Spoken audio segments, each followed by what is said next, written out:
Oke, Smart Citizen, kita hari ini akan ngobrolin soal pemilih pemula. Kenapa penting? Ya, seperti yang kita ketahui bahwasanya memang tahun-tahun politik, informasi mengenai pendidikan politik terutama bagi pemilih pemula itu penting.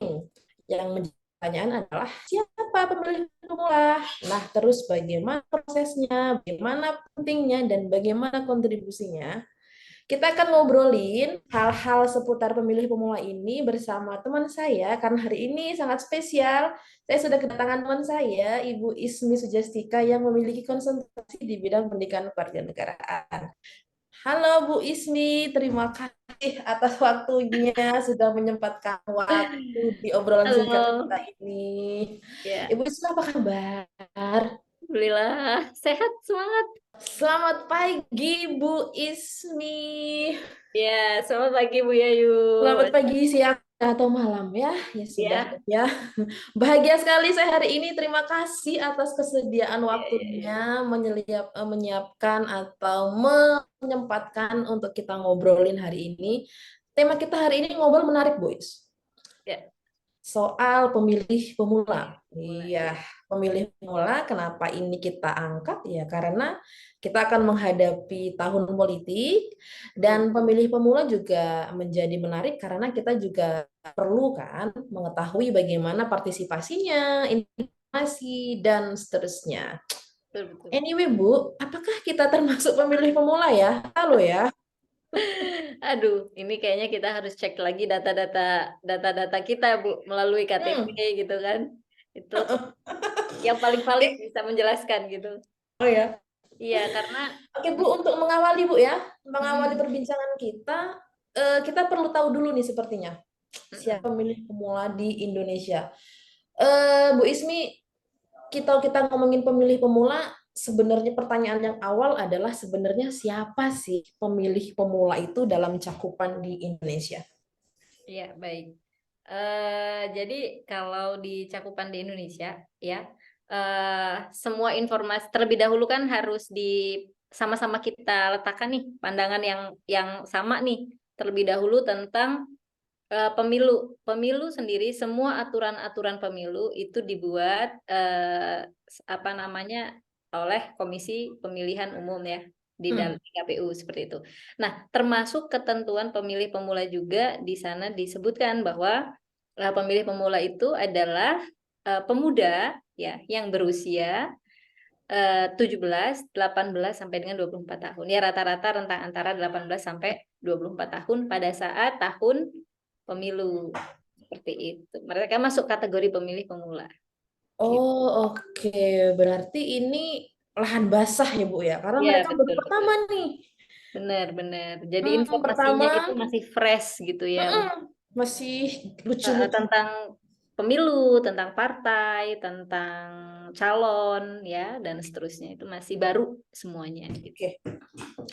Kalau kayak gitu Bu, ada nggak sih kalau kita belajar not only di Indonesia lah, di negara-negara lain, bagaimana pendidikan politik bagi pemilih pemula di berbagai negara? Belibet loh ngomongnya, pemilih pemula.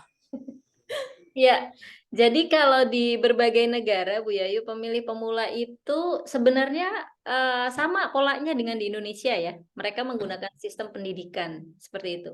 Jadi kalau saya amati di beberapa negara ya yang menganut sistem demokrasi sebagaimana negara kita seperti itu. Jadi pendidikan untuk pemilih pemula itu dilaksanakan di sekolah atau dalam bentuk apa campaign-campaign tertentu gitu. Hmm. Ya, kayak misalnya kalau di Amerika Serikat itu ada namanya program itu Vote 16 seperti itu. Hmm. Jadi di mana program tersebut itu dilakukan untuk memberikan edukasi politik bagi remaja berusia 16 sampai 17 tahun. Nah, misalnya seperti itu ya. Hmm. Atau misalnya kalau di Kanada itu ada yang namanya program Student Vote.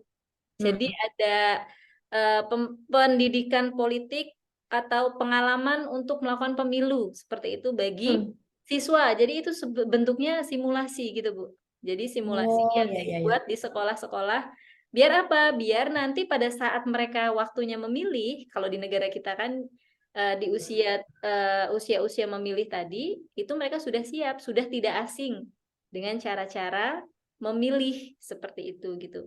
Kalau di Indonesia sendiri ya kita melalui pendidikan warganegaraan kan gitu. Pelajaran di kurikulum di kelas, kemudian praktik-praktik di luar kelas dan seterusnya. Itu untuk pendidikan politik. Oke, berarti kita kalau di Amerika tadi ada program kampanye apa? Vote 16 gitu ya. Vote 16, kemudian di Kanada Ya. itu ada student vote. Oh, berarti mereka itu ini Bu ya, apa namanya? Tersirat ya. Tadi tersurat. Terus kalau misalnya pendidikan politik dalam sistem pendidikan di Indonesia sendiri itu seperti apa? Gimana? Kalau pendidikan Sejauh ini politik di Indonesia tadi sudah kita singgung sedikit ya Bu Yayu, bahwa pendidikan politik di Indonesia itu sebenarnya terangkum dalam undang-undang. Jadi kan kalau kita di negara kita itu ada peraturan tertingginya ya, jadi ada undang-undang dasar, kemudian ada undang-undang turunannya. Nah, termasuk dalam undang-undang yang mengatur pendidikan politik itu sendiri. Nah, induk dari undang-undang yang mengatur pendidikan politik bagi siswa ya atau bagi pelajar gitu, itu ada di Undang-Undang Nomor 20 Tahun 2003 tentang Sistem Pendidikan Nasional. Kenapa di sana? Karena itu mengatur tentang pendidikan, tentang bagaimana pembentukan karakter, kemudian kewarganegaraan dan keberagaman gitu. Jadi kalau di sana diatur semuanya, termasuk pendidikan politik itu sendiri seperti apa bentuknya gitu. Nah, dari undang-undang itu nanti ada turunannya, yaitu Peraturan Pemerintah Nomor 19 Tahun 2005 tentang Standar Nasional Pendidikan atau SNP. Di sana juga disebutkan secara rinci bagaimana mata pelajaran PKN yang mencakup aspek pendidikan politik. Jadi dari skup yang yang besar ya dari undang-undang tadi, kemudian masuk ke dibuat lagi lebih rinci yaitu Peraturan Pemerintah Nomor 19, kemudian ada lagi Peraturan Menteri Pendidikan dan Kebudayaan Republik Indonesia. Jadi ada Permendikbudnya. Yang Permendikbud itu juga menjelaskan panduan terkait mata pelajaran PKN dan pemahaman nilai-nilai politik. Jadi sangat baik sekali di Indonesia ini ya Bu ya untuk persiapannya bagi pemilih pemula itu dari konteks yang sangat luas, dari undang-undangnya ada, kemudian lebih mengerucut lagi ada permennya, ada Permen Nomor 19 Tahun 2005, kemudian lebih mengerucut lagi ada Permendikbudnya. Seperti itu. Jadi nggak ada alasan untuk nggak belajar lah gitu. nggak ada untuk nggak belajar. Bu, Iya. kalau kita melihat dari segitu rigid, segitu terstrukturnya pendidikan politik di Indonesia bagi pemilih pemula, berarti kan ada anggapan bahwa pemilih pemula ini penting ya untuk masa depan demokrasi. Dan tentu saja kan mereka tuh punya faktor-faktor yang mempengaruhi gitu kan ya. Kira-kira kalau dari apa namanya, kalau dari lingkungan keluarga atau perannya keluarga lingkungan dalam memberikan pendidikan politik bagi pemilih pemula itu ada nggak atau seperti apa? Ada Bu.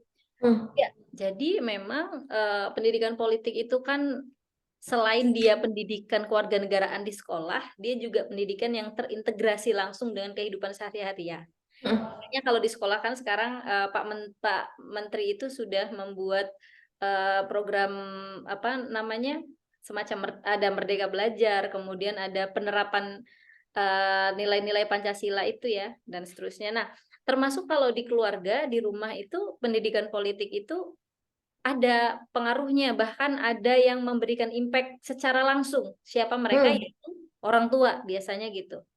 Orang tua itu memberikan pendidikan politiknya biasanya melalui yang pertama pendidikan demokrasi. Secara tidak sadar, semacam memberikan kebebasan untuk memilih gitu. Di rumah itu pendidikan politik ya, yang sudah secara tidak sadar sudah apa namanya diberlakukan gitu kan. Kemudian membahas isu-isu politik gitu di rumah tanpa disadari. Kadang kita ketemu tetangga gitu ya, nanya, oh nanti milih yang nomor berapa? Nah, sering gitu ya Bu ya. Nah itu di lingkungan kita itu sudah tidak asing. Artinya masyarakat kita itu sudah tidak antipati gitu ya, tidak alergi membahas politik, baik dalam skup yang paling kecil di rumah gitu, ataupun di lingkungan tempat tinggal kita.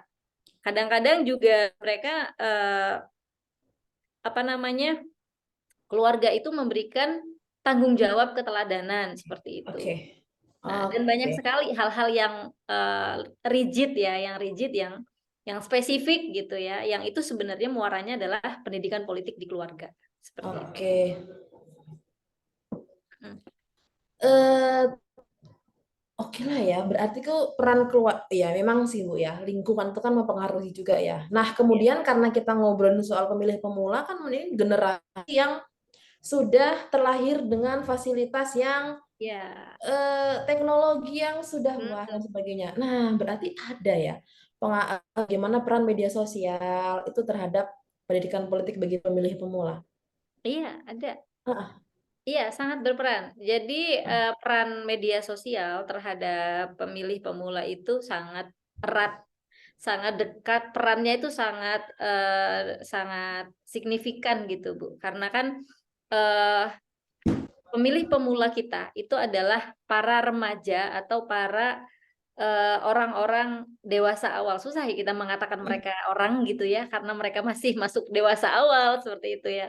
Nah, tapi terlepas dari itu semua, mereka itu adalah orang-orang yang akrab dengan gadget atau dengan teknologi gitu. iya. Sehingga eh, teknologi ini sangat berperan dalam membangun persepsi mereka terhadap pengetahuan atau pemahaman tentang politik gitu ya. Nah, makanya media sosial ini berfungsi sebagai akses terhadap informasi mereka secara tidak Oke. langsung begitu. Kemudian pendidikan politik itu sendiri ya di media-media sosial itu kan banyak ya, mereka Ya. nonton cuplikan-cuplikan, video-video yang dibuat oleh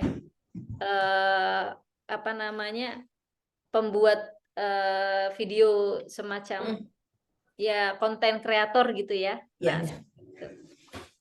itu tentang Oke, peran media. berarti tadi kita sudah tahu nih pemilih pemula itu bahwasanya orang individu ya berusia 18 sampai 14 tahun 24 tahun.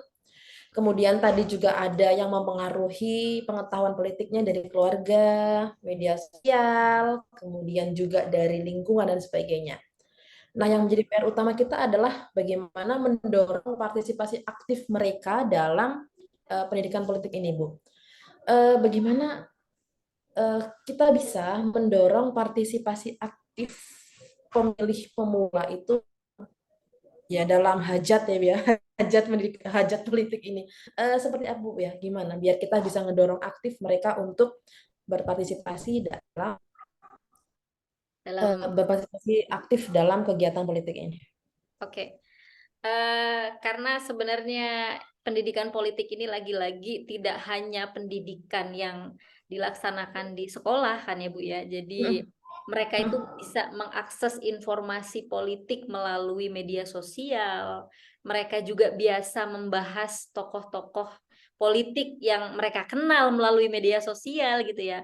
Kemarin sempat saya waktu sedang di perpustakaan gitu ya, saya sedang menulis.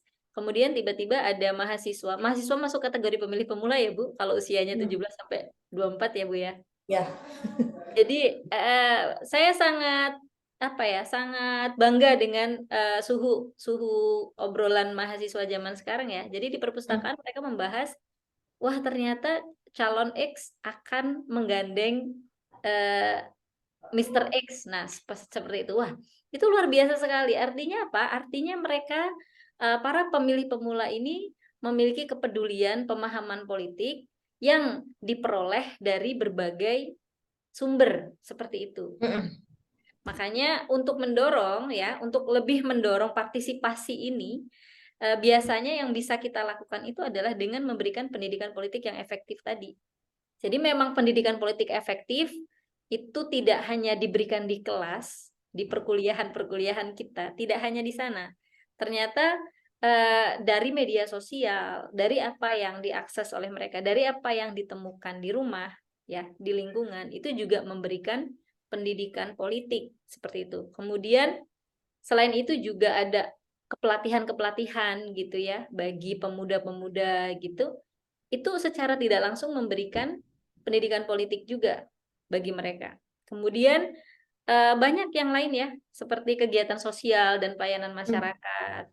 Kemudian eh, pelibatan dalam pengambilan keputusan gitu ya, baik di keluarga, di kelas maupun di komunitas-komunitas dan seterusnya.